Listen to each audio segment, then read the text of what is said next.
The studio lights burned bright, casting a warm glow over the sleek set of Late Night with Seth Meyers. The audience buzzed with anticipation, their chatter a low hum as they waited for the next guest. Seth Meyers, sharp in a tailored suit, leaned back in his chair, his trademark grin flashing as he tossed a joke to the crowd. The band kicked into a lively tune, and the energy in the room crackled. Tonight's lineup was stacked, but the name on everyone's lips was Blake Shelton, the country music titan known for his quick wit and easy charm. He'd been on the show before, always delivering a mix of humor and heart that made him a fan favorite. But tonight, something felt off. Backstage, Blake paced in the green room, his boots scuffing the polished floor. His team hovered nearby, sensing his tension but unsure how to address it. He'd been in a mood all day, his usual laid-back demeanor replaced by a restless edge. Maybe it was the long press junket, or maybe it was the tabloid rumors swirling about his personal life. Whatever it was, the air around him felt charged, like a storm brewing just out of sight. A production assistant popped in, clipboard in hand, and gave him a quick nod. 5 minutes, Mr. Shelton, she said, her voice clipped and professional. Blake muttered something under his breath, grabbing his hat and adjusting it low over his eyes. On set, Seth wrapped up a segment with a comedian, the audience roaring at a punchline about New York traffic. He glanced at his notes, then at the camera, his eyes glinting with mischief. Folks, we've got a real treat next. He's a country music legend, a coach on The Voice, and probably the only guy who can make a flannel shirt look cooler than my suit. Please welcome Blake Shelton. The crowd erupted, the band leaning into a twangy riff as Blake strode out. All 6'5" of him. Waving with a smile that didn't quite reach his eyes. He settled into the guest chair, crossing one leg over the other, his posture relaxed but his fingers drumming on the armrest. Seth, ever the pro, dove right in. Blake, man, it's been a minute. You've been busy, haven't you? New album, tour, and I hear you're basically running Oklahoma now.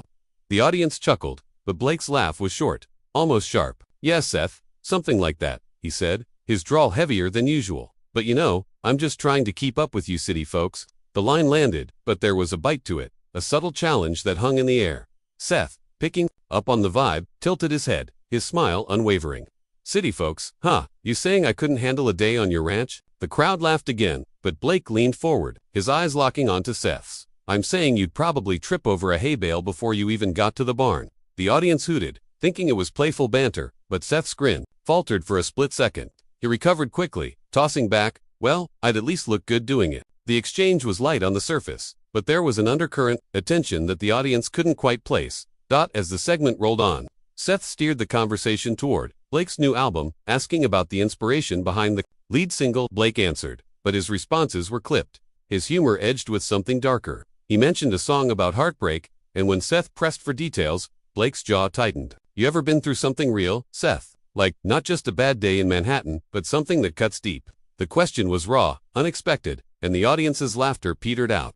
Seth blinked, caught off guard, but he leaned into it, trying to keep things light. I mean, I've had my heart broken by a bad bagel. Does that count? The crowd chuckled nervously, but Blake didn't smile. He leaned back, his eyes narrowing, and said, yeah, that's what I thought. The air in the studio shifted, the playful vibe souring. Seth, sensing the need to pivot, suggested they move to a game segment, something about guessing country song titles. But Blake wasn't having it. You know, Seth, he said, his voice low but carrying. Maybe we skip the games tonight. Maybe we talk about something real for once. The audience went quiet, the band's music fading as every eye turned to the two men on stage. Seth's smile held, but his knuckles whitened around his pen. Something was about to give.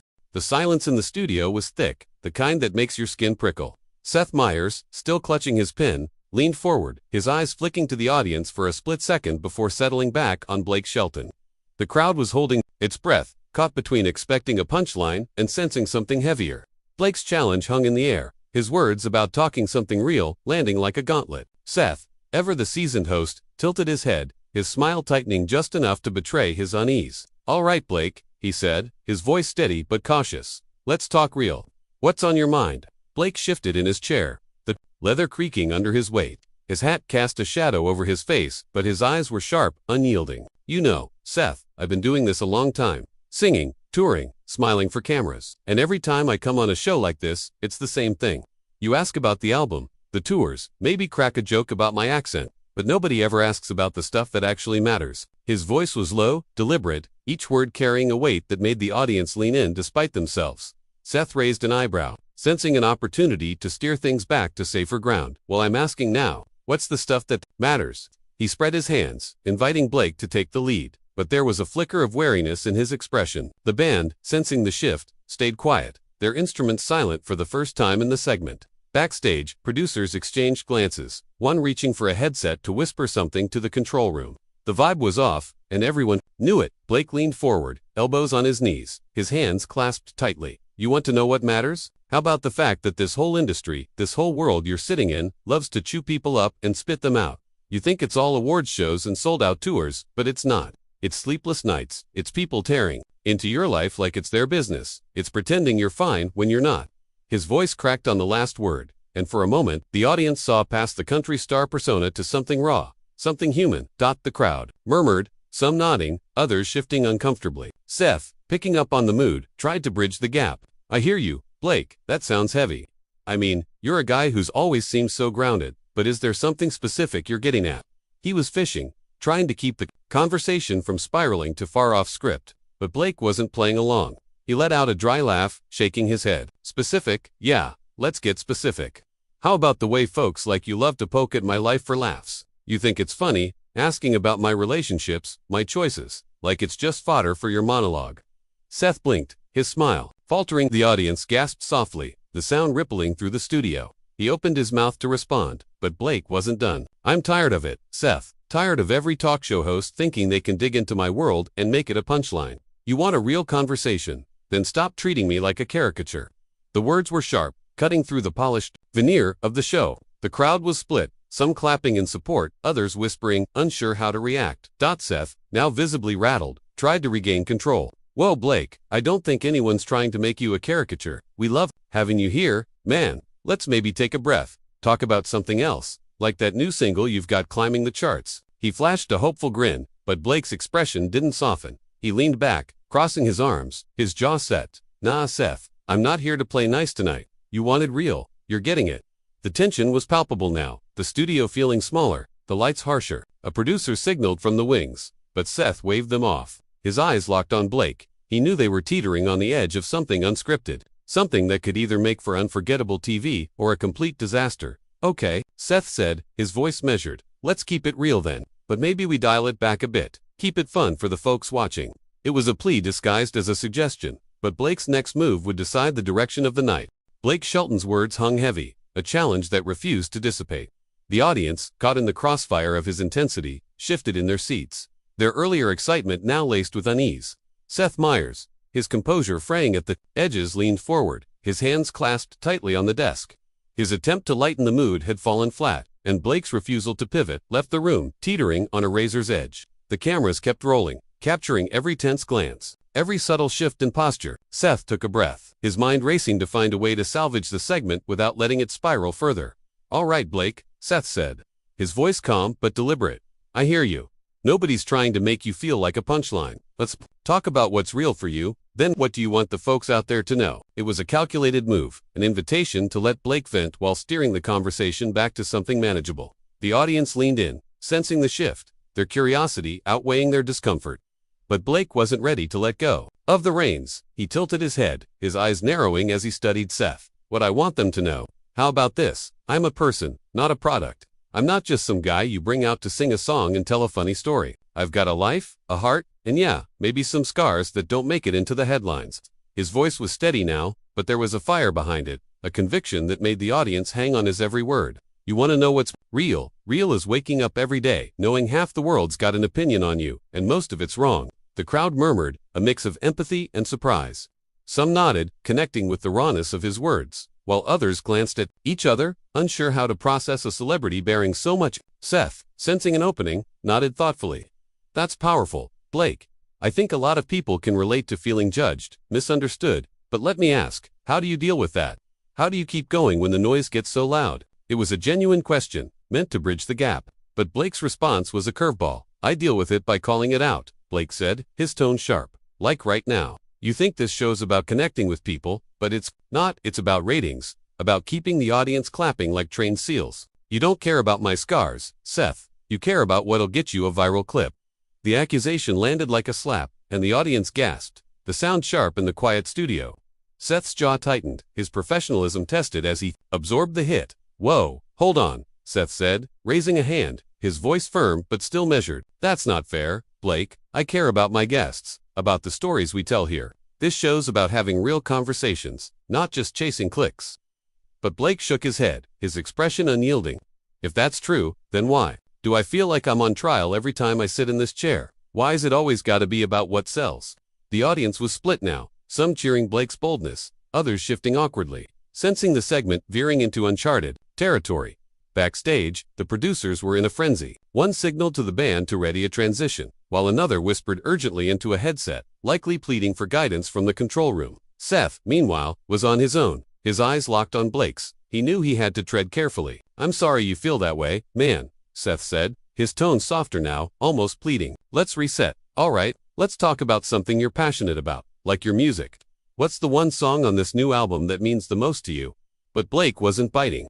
He leaned back, crossing his arms, his voice dropping to a low, almost dangerous drawl. "You still don't get it, do you? I'm not here to plug an album tonight. I'm here to say what I've been holding in for too long. And if you can't handle that, maybe I shouldn't be here at all." The words were a bombshell, and the audience erupted in a mix of gasps and scattered applause. Seth's face froze, his mind clearly racing for a response as the studio lights seemed to burn hotter, the tension coiling tighter with every passing second. The studio was a pressure cooker, the air thick with the weight of Blake Shelton's words. His declaration that he might not belong on the set sent a shockwave through the audience, their mixed reactions rippling like a current.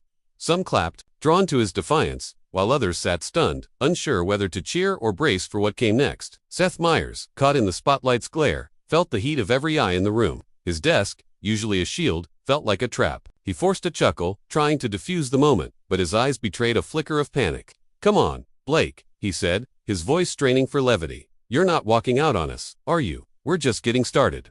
Blake didn't budge, his arms still crossed, his stare unrelenting. "Started what, Seth?" Another round of canned questions. "Another chance for you to spin my life into something cute for the highlight reel."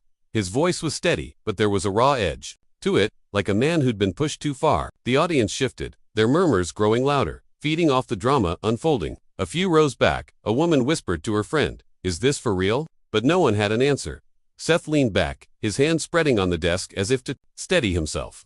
"Look, man, I'm trying here," he said, his tone a mix of frustration and sincerity. "I want this to be a real conversation, but you're coming at me like I'm the bad guy. Help me out. What do you want to say? Lay it on the table." It was a gamble, opening the floor to Blake's unfiltered thoughts, but Seth had little choice. The show was slipping out of his control, and the cameras were catching every second. Blake leaned forward, his hat tilting slightly as he locked eyes with Seth. "All right, I'll lay it out. I'm sick of this game, this whole setup. You bring me out here, put me in this chair, and act like we're buddies, but it's all a show. You don't know me, Seth. You don't know what it's like to have your every move picked apart, to have strangers think they own you." His voice rose, not in anger but in conviction, each word striking like a hammer. "I'm done playing the part. You want me to sit here and smile? That's not happening tonight." The audience erupted, some cheering, others gasping, the sound swelling into a chaotic wave. Seth's smile was gone now, replaced by a tight-lipped expression as he processed Blake's words. Backstage, the producers were in full damage control mode. One gesturing wildly to the stage manager, another speaking rapidly into a headset. The band, caught off guard, stayed silent, their usual cues useless in the face of this unraveling segment. Seth raised a hand, trying to quiet the crowd. Okay, he said, his voice cutting through the noise. "Blake, I get that you're frustrated, but let's not burn the house down here. You're a guest, and we're thrilled to have you. Can we find some common ground?" Blake's laugh was sharp, almost bitter. "Common ground? That's rich. You think we're on the same level, Seth? You sit behind that desk, cracking jokes, while I'm out there living the life you're joking about. You don't get to call that common ground." The words hit hard, and the audience's reaction was a mix of cheers and uneasy murmurs. Seth's face flushed, a rare crack in his polished exterior. He opened his mouth to respond, but Blake cut him off. "You know what? Maybe I'm done talking. Maybe it's time I showed you what real looks like." Before anyone could react, Blake stood, his chair scraping loudly against the stage. The audience gasped, the sound sharp and collective. Seth's eyes widened, his hands lifting as if to stop him. "Whoa, Blake, hang on," he said, his voice rising with urgency. "Let's not do anything rash here." But Blake was already moving, his long strides carrying him toward the edge of the set. The cameras swiveled to follow, the producers scrambling to keep up. The studio was a live wire, every moment charged with the possibility of something unforgettable or catastrophic about to unfold. The studio was a furnace of tension as Blake Shelton strode toward the edge of the set, his boots echoing with purpose against the polished floor. The audience, frozen in a mix of shock and exhilaration, watched his every move, their murmurs swelling into a chaotic hum. Seth Meyers, still seated behind his desk, scrambled to regain control, his voice cracking through the chaos. "Blake, come on, man, let's talk this out," he called, half standing, his hands outstretched as if he could physically pull Blake back.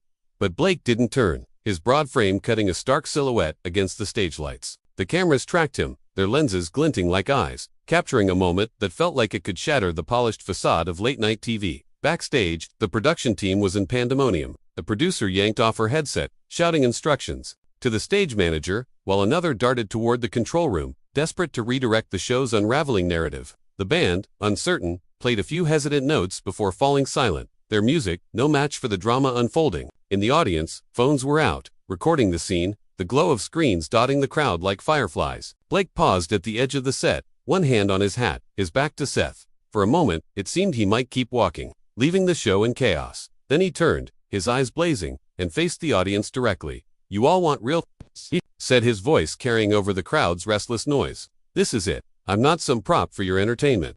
I'm a man who's had enough." The words were raw, unscripted, and the audience erupted, some cheering wildly, others shouting encouragement, a few booing, unsure how to process the rebellion.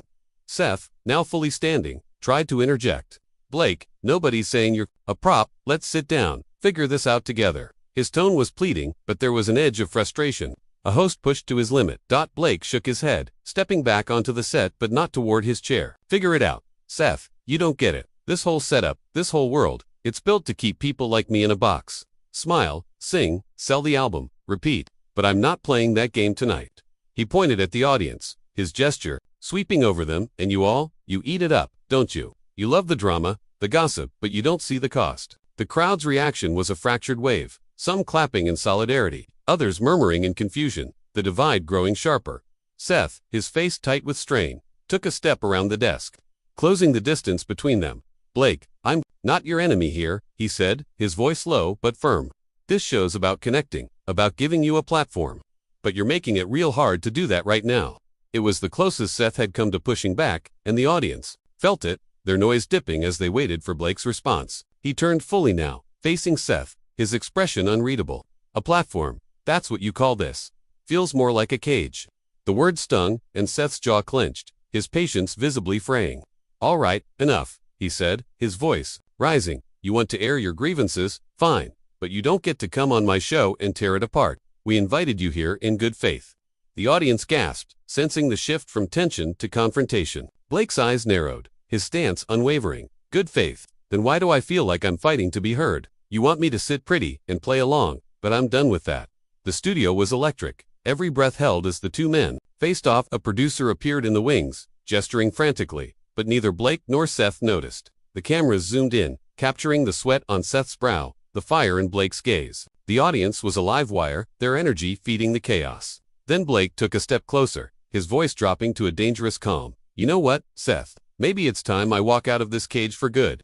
The threat was clear, and the studio braced for what came next, the line between performance and reality blurring beyond recognition. The studio was a powder keg, Blake Shelton's words igniting a spark that threatened to consume everything. His threat to walk out hung in the air, a challenge that pinned every eye on him and Seth Meyers. The audience, a mix of rapt and restless. It was a chorus of gasps and whispers, their phones still recording, capturing the unraveling of a moment that felt too raw to be staged. Seth stood frozen, his hands clenched at his sides, the polished host persona stripped away. Blake, towering and unyielding, held his ground, his eyes daring Seth to respond. The cameras, relentless, zoomed in, catching the strain in Seth's face, the defiance in Blake's stare. The line between guest and host, between performance and truth, was gone.